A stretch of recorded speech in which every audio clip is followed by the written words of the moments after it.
Hello. So if you are watching this video, you are probably studying for the LSAT or have recently taken your LSAT and may have some questions about the journey. And today I have someone with me that had a pretty interesting LSAT journey. And so without further ado, can you just go ahead and introduce yourself? Yeah. Hey, my name's Sriya. I'm from Cincinnati, Ohio. And then just, I guess, like a bit more about my background. When I was growing up, I moved around a lot. So I've lived in 3 places in Ohio. I lived in Pennsylvania twice. And then I also lived in Georgia for a short bit of time. And then I went to boarding school in Southern Virginia. And then for college, I came back to Ohio. And I was not that far from where Nicole lives right now. I went to Kenyon College, which is a really small liberal arts college. John Green went there, and then Josh Radnor from How I Met Your Mother went there. No way, I interviewed Josh Radnor. I didn't interview him, but I was on Ohio Union Activities Board at Ohio State, and we planned an event with him in Columbus. Yeah. Anyway, so Josh Radnor went there, and you said John Green, like the writer, the author. The author, yep. Did he ever come and speak? Not while I was there. He does a lot of stuff with, like, he does do stuff with the admissions office occasionally, like where he makes like videos being like, congrats on being admitted. I loved Kenyon. Like, I know you look. Oh, that's so cool.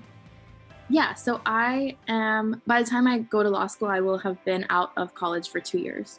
So I had like 2 years in between. And in college, I was a part of a lot of like committees and stuff, which sounds kind of boring, but I actually had a lot of fun on all of them. Okay. One of them, I was on the academic infractions board. So like anytime someone had an academic infraction, they would have to go in front of the board and like explain what happened. And the board would then come up with what they thought was an appropriate punishment if they thought that an infraction had been committed. So like, or an appropriate consequence, not a punishment necessarily. And you were on this board?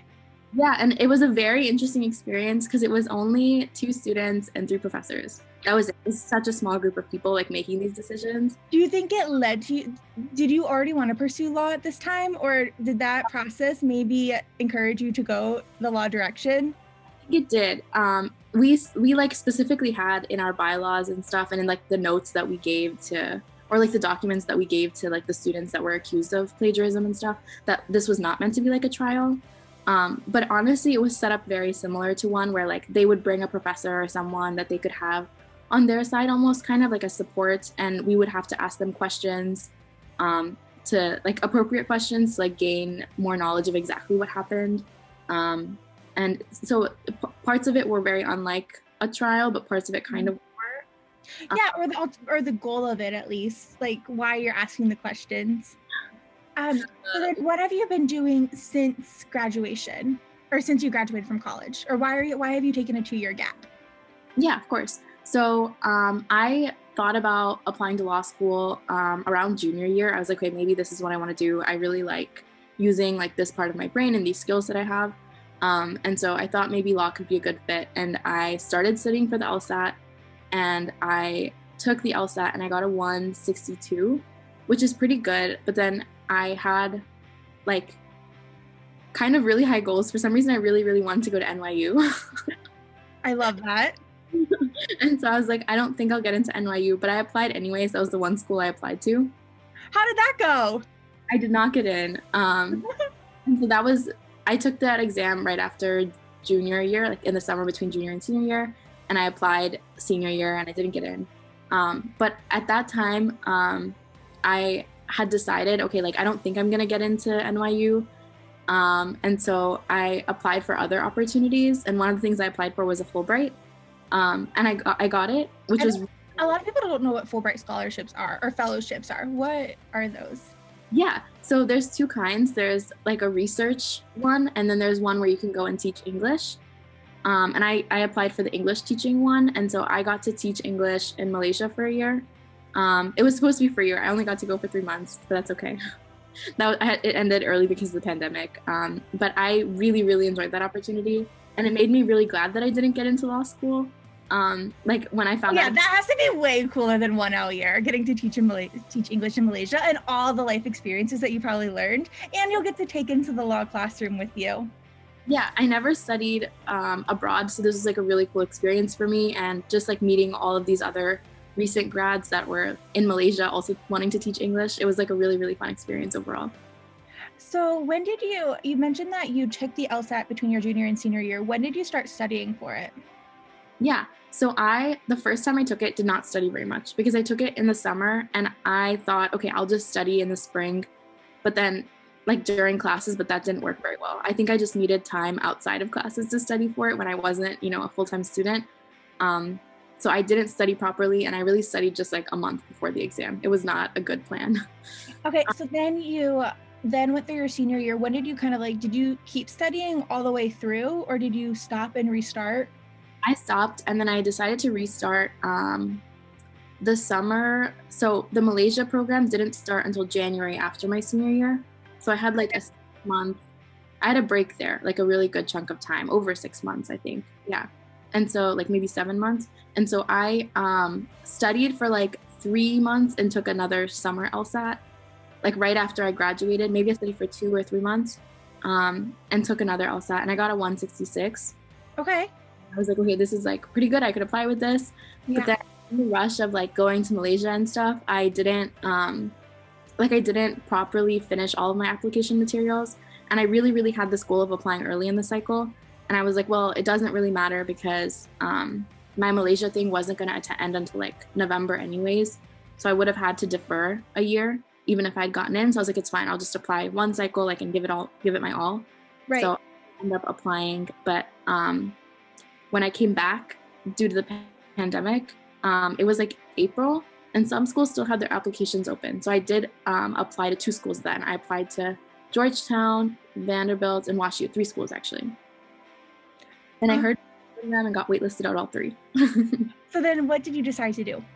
So when I got waitlisted at all of them, I was like, okay, I could stay on these waitlists. And then I was like, I should probably just retake the LSAT anyways. Because I realized if I applied earlier in the cycle, I might get into these schools, but I also might not. And I was like, I have time because I'm just sitting at home. It's the pandemic. I couldn't find a job. I like applied to so many places, but it was earlier in the pandemic and like no one really replied back. So I was like, I could just study and take the LSAT one last time. And so I studied and I took it one last time. And that's when I like had a huge jump in my score. And I got a 175. That's amazing. So how long did you study before you got that 175 when you came back and you said April?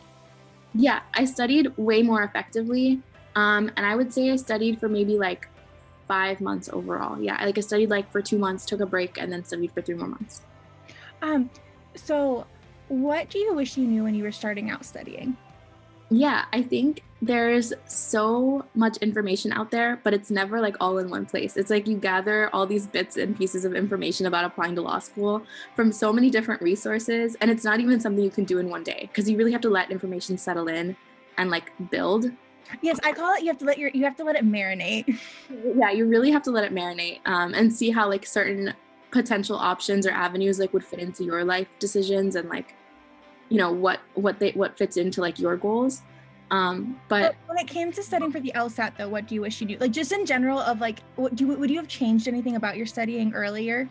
Yes, I think I wouldn't have tried to rely so much on just reading a book and not doing any drills or anything outside of reading the book because I purchased a couple of books and they were all like, I don't want to like bash any of them because they were all great. It's just they were all really general. And so when I was reading these general things, I thought I understood what I was reading, but I wasn't really applying any of it. So there was really no like feedback loop there. I was just like reading stuff and then just kind of like being like, okay. And I tell people all the time, I'm like, so I read this chapter, like I did my studying for the day, cool, but you don't, and then like you just take practice tests. It's like there's so much in between reading a book and taking a practice test. Right, exactly. And I kept putting off taking practice tests because I found them kind of draining, I guess, like doing it all at once. And I realized when I was getting more efficient at studying and the last time I studied, I realized the reason why we take practice tests isn't just to like gauge our score. It's really to improve on what we got wrong. Like that's the main reason we should be taking regular practice tests. And so I just started doing sections, like shorter sections. Yeah. Because I wouldn't feel as like intimidated and like keep pushing it away. I would actually do them every day. And I think like for me, whenever, at least now, so when I took the LSAT, it was 5 sections, which you did have to take more practice tests, not to learn what you're doing wrong, but to practice sitting there for 5 sections. Right. So you do have to like, it wasn't even, like, this is terrible and I don't recommend it, but I would take practice tests and I wouldn't even review them because I'd be so tired, but I had to just take it to practice sitting and taking 5 sections in a row. But now that it's the flex, I don't think that you have to build up that stamina as much. And so like if you do a section, if you're able to take two sections in a day and do thorough review, like that's awesome, where you don't have to really sit down and do the whole, but you have to do some, but not as many. Right, for sure. So what were some of your favorite resources? Yeah, I really liked the Loophole book. By the way, Ellen Cassidy called me last week. Which is so exciting. Sorry, I just had to throw that in there. So yes, if Ellen Cassidy ever watches this, hello. I'm in empowering women, but yes, say hi to Ellen Cassidy. This is for her. I'll have to dedicate this to her. Anyway, okay, so you like the Loophole book. What did you like about it? I liked how, as a book, it was more engaging. It wasn't as general. I think a really cool thing about it is Ellen Cassidy really only wrote a book for one section, right? And I think that means that it was like more intentional, if that makes sense. Whereas like thought she found like a way that really worked for this one section and like a way of thinking and a way of like applying drills and stuff. And I think that really shows, like, I think she like really knew that section well. And the way she set it up is really good for a lot of people because it really builds on itself. I think it does the best at starting from like, if you truly know nothing, like these are skills that people assume you know, but you don't know, and you need to build them first. And a lot of people get frustrated because they're like, well, I just need to do sections or questions. But I'm like, no, if you do these drills, it will help you significantly in the future. Right. And one of my favorite things about the book is that like the different question types don't come in until like really close to the end, right? Like it's over halfway through the book. I want to say it's like 75% of the book. And then you get to like the different question types. And I liked that because I think too much emphasis on question types leads people to think that like, oh, like if I know how to do this, I will get every like question in this question type correct, which isn't really true, right? Like it's more than that. And so the fact that you can build all of these skills before you even get there and even think about that, I think would be helpful for a lot of people, because then they just build general like intuition and knowledge and like understanding of, you know, things to look out for and how to think about this section before they get to thinking. Yes. Critical thinking, exactly. I said a bunch of words that meant critical thinking. Yes, no, it does. It teaches you that. It actually helps you develop that skill. Exactly. How often did you study? Yeah, so at the beginning, I wasn't doing a good job of studying because I would try to do like 6 hours a day or something, because like both times it was like over the summer. Right. Okay, so you're trying to get it all in. Yeah, so I was like, I didn't have like school or anything, or I wasn't working. So I was like, okay, I'll just like study all day or something, which is a terrible idea because I kept getting tired. I kept quitting. Sometimes doing it for like 3 or 4 days, and then I'd be like, I can't anymore. And I'd like take like 3 or 4 days as a break, which was like not effective at all. I'm not someone that can just sit there and like study for hours and hours every day. Like I need breaks and I don't know. I can't like focus for that long and like retain information. But the time I was studying effectively before this last test, I studied around 1 to 2 hours every day. I'd say mostly 2 hours a day. 1 hour on those days where I like felt like I needed a break or like didn't want to do as much. But that I saw so much more improvement faster, especially with like logic games and just doing them repetitively.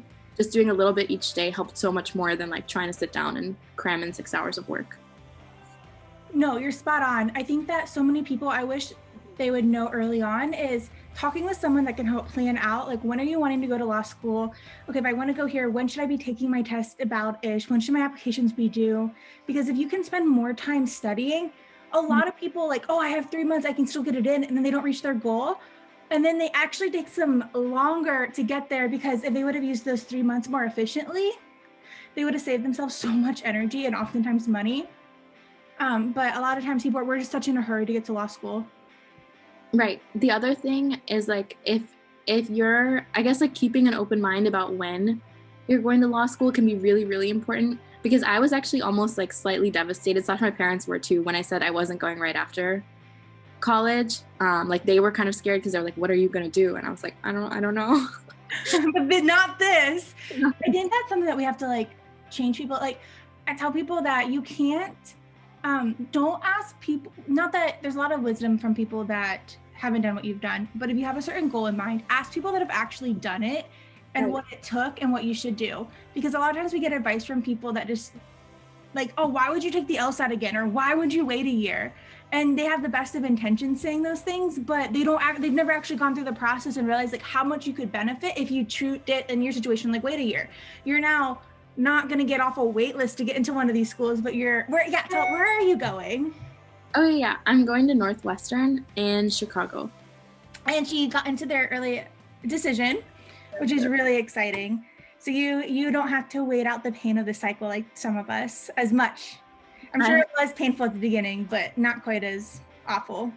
Yep, I'm really bad at like when I know that I'm going somewhere or about to do something, like I can't help but like look up stuff about it. So I've been like doing so much research on Chicago and like, I don't know, looking up apartments and stuff. And then you're like, you have like enough time to plan and make like the most ideal situation of it too. I do. I hope I get to go and look at apartments sometime in the spring or summer. That would be really nice. I wonder if they can do like appointment based. I think they can appointments, some of them now, but honestly, even if they aren't, just like going and seeing the lobby or the area would be. Oh, so like, can I actually see myself here? I'm going to, yeah. Yeah, like what is the walk like to campus or? Yes. What is it like when it rains? Like, like, you know, like even on like not the best of days. What was your diagnostic score? Great question. So I took a diagnostic after I started the LSAT trainer book. Just because I knew I didn't like know anything about the logic game section. So when I like just looked up the sections generally, I was like, oh, RC, like I could just do that based on my like what I know now. Same with LR. But for logic games, I was like, I might need a little bit of review.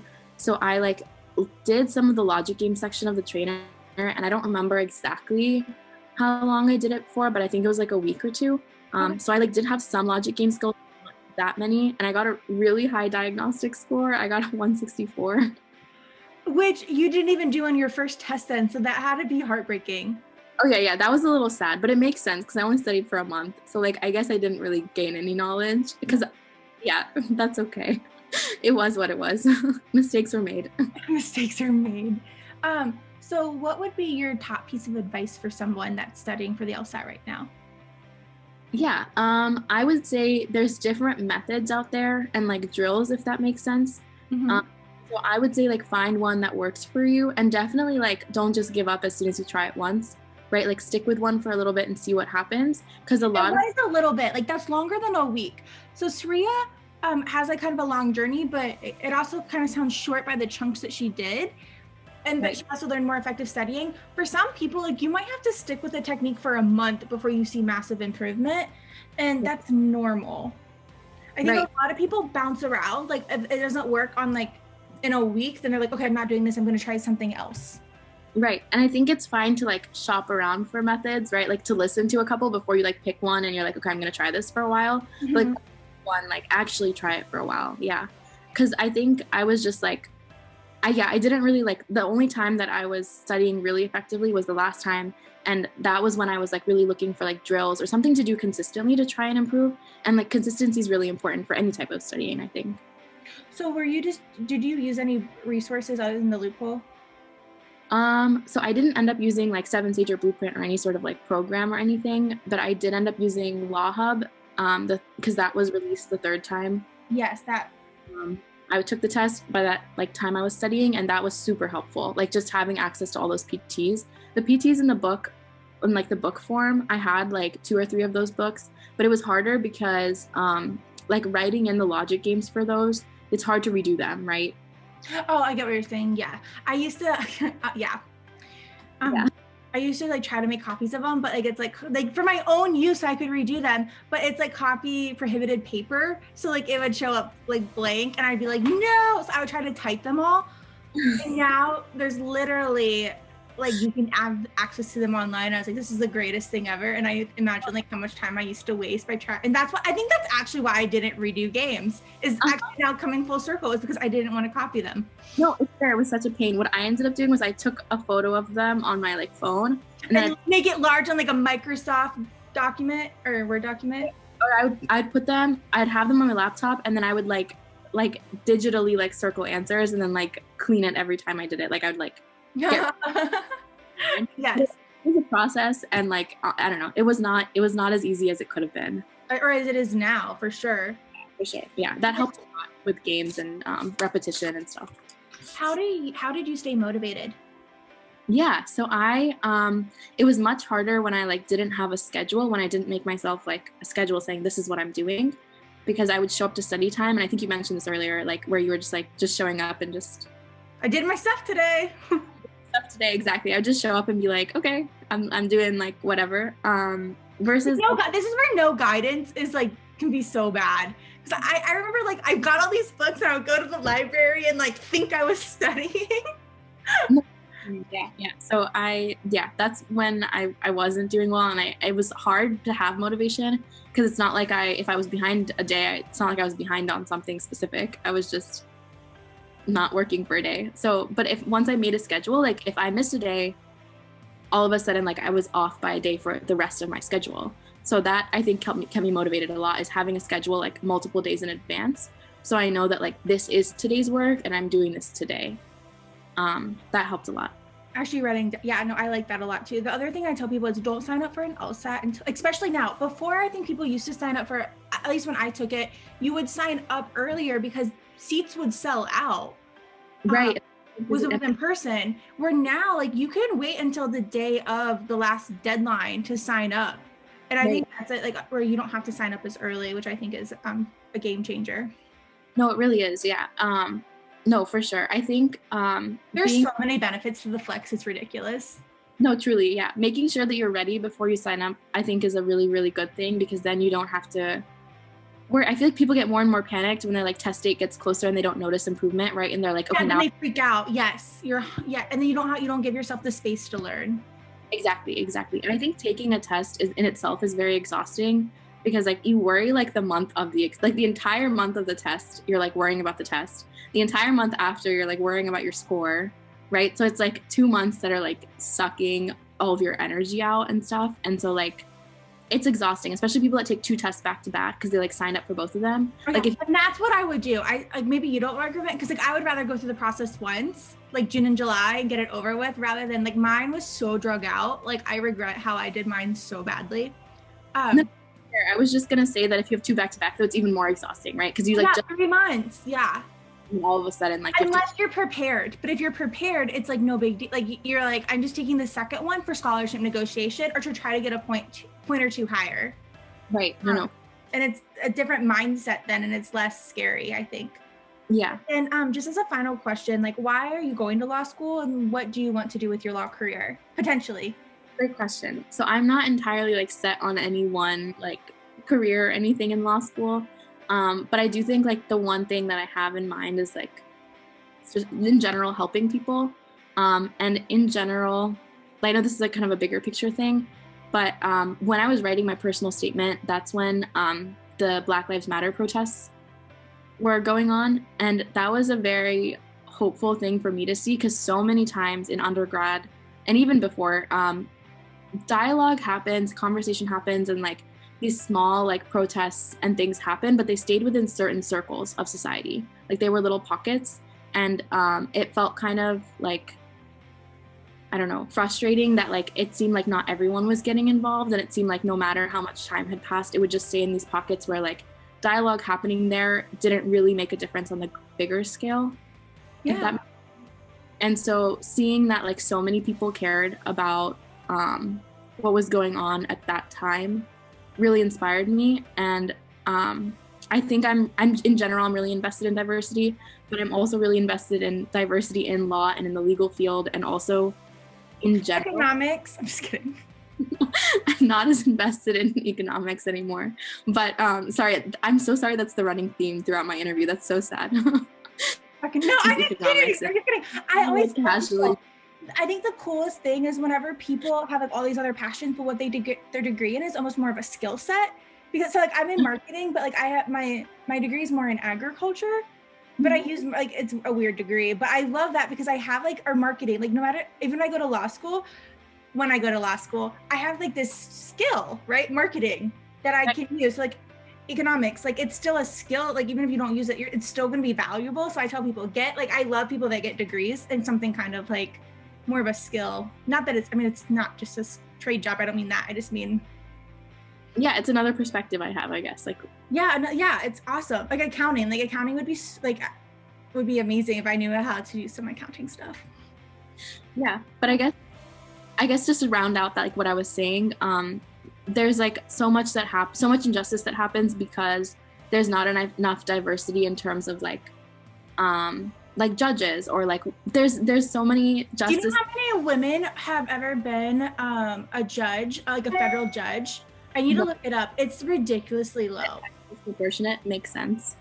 Yeah, like all of that kind of stuff adds up and like is a part of why so many more like Black men are in jail right now and all of this stuff, right? And I don't know all of the avenues to like fight that as a lawyer, but as like a member of the legal field, I guess I would want to do my part in that. So 27% of federal judges are female. Gotcha. That should be 50. It should be, or like 40, 60, like either direction, depending on the year, right? Like, I absolutely agree. And I think that even if you don't go into public service for law, the fact that you are a person going to law school and you are going to be able to influence people in law school, and even in your career to have, like, you're going to be in a respectable, hopefully, position. And I think there's lots of ways you can influence people. And it doesn't matter necessarily exactly what you are doing to get that done. And I think I'm trying to keep myself open-minded about that with law school too, is you can influence people wherever you go. No, truly, yeah. And I don't think it has to be one or the other almost ever, right? Like you can always help people and do whatever you're doing. You can be an economist, right? And still help people. Exactly. You could even do that. Except, if your job is directly hurting people, like maybe you should stop. But maybe you should stop. Same with lawyering, though. When I tell people, I always forget that lawyers sometimes have a negative connotation with them, because everybody that I talk to like wants to be a lawyer for like these awesome reasons, and I forget that like people tend to not trust lawyers, because like my mind, what? No, I was gonna say, like, right? Like, yeah, we got to change that. Right. And it doesn't even cross my mind that people think lawyers are sneaky, because I'm just like, everyone I know that wants to be a lawyer is great. Awesome things. Yeah. They're all awesome people. No, I agree.